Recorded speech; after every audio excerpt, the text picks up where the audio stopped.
మాజీ మంత్రి హరీష్ రావు మీడియాతో మాట్లాడుతున్నారు. లైవ్ చూద్దాం. తెలంగాణకు కూడా అది ఎమ్మెల్యే అయినా ఎంపీ అయినా గులాబీ కండువా వాడుతూనే తెలంగాణకు శ్రీరామ రక్ష. ఇప్పుడు ఆంధ్రప్రదేశ్ లో తెలుగుదేశం వాళ్ళు ఉన్నారు, ఢిల్లీలో ఇప్పుడు ఏమైతుంది? పైసలు అంటే బడ్జెట్ బడ్జెట్ పెట్టంగానే ఢిల్లీ బడ్జెట్ లా అమరావతికి ప్యాకేజ్, విశాఖ ఉక్కుకు ప్యాకేజ్, విశాఖపట్నంకు అదేందో రైల్వే జోన్. ఎందుకు వస్తున్నాయి పైసలు? అంటే ఒక రీజనల్ పార్టీ బలంగా ఉంటే, ప్రాంతీయ పార్టీ బలంగా ఉంటే ఢిల్లీ మెడలు వంచొచ్చు, డబ్బులు తెచ్చుకోవచ్చు. ఇప్పుడు ఏమైంది? 8 కాంగ్రెస్, 8 బీజేపీ. 8+8 16 అయితే గుండు 0 రూపాయి ఎత్తలేదు.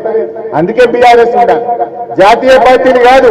ఎప్పటికైనా తెలంగాణ ప్రజల ఇంటి పార్టీ, తెలంగాణ తెచ్చిన పార్టీ బీఆర్ఎస్ పార్టీ. తెలంగాణకు శ్రీరామ రక్ష. కేసీఆర్ ఉండగా రైతుల కోసం ఆలోచించండి, మహిళల కోసం ఆలోచించండి, దళితుల కోసం ఆలోచించండు, బీసీల కోసం ఆలోచించండు.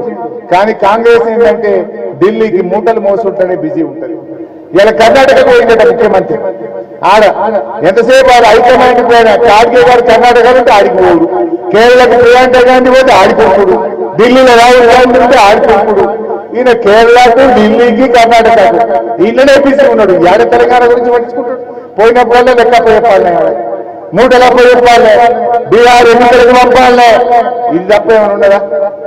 అంటే ఆర్ఆర్ ట్యాక్స్ ఎక్కువైపోయింది తెలంగాణలో. అందువల్ల మనం ఆలోచించండి. మన బీఆర్ఎస్, మన కేసీఆర్ ను ఇలా అందరూ యాడ్ చేసుకుంటున్నారు. ఇలా ఊళ్ళలో ట్రాక్టర్లు నడుస్తున్నాయి, మూలకు పడ్డాయి. గా చెత్త బండ్లల్లా డీజిల్ వేయడానికి కూడా పైసలు లేవు. ట్రాక్టర్లను కనీసం సర్వీసింగ్ చేసే దిక్కు లేదు. అరే కేసీఆర్ గారు ఉండగా ఊరూరికి ట్రాక్టర్ కొన్నాడు, ట్రాలీ కొన్నాడు, ట్యాంకర్ కొన్నాడు, ఫ్రంట్ ప్లేట్ కొన్నాడు, డంప్ యార్డ్ కట్టిండు, వైకుంఠ ధామం కట్టిండు, నర్సరీ పెట్టిండు. అరే దసరా పండుగ వస్తే బుగ్గలన్నీ వేసినారు.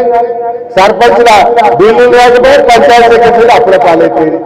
సగం ఊర్లలో బుగ్గలు కూడా వెళ్తారు, బతుకమ్మ పండుగ గడ్డి కూడా చెక్కలే, రూపాయి లేకుండా అయిపోయింది. నేను అనేది ఒక్కటే, కేసీఆర్ ఉన్నప్పుడు వచ్చినాయి ఎట్లా, రేవంత్ రెడ్డి ఉన్నప్పుడు వస్తలేవట్లా. ఆలోచన చేయండి. ఈడ కమిషన్ రాదు కదా, బుగ్గలెత్తే గడ్డి చెప్తే కమిషన్ రాదు కదా, చెత్తెత్తితే కమిషన్ రాదు కదా. రేవంత్ రెడ్డి ఆలోచన అంత వేరే ఉంటుంది. ఇవి ఆలోచించండి. ప్రజలను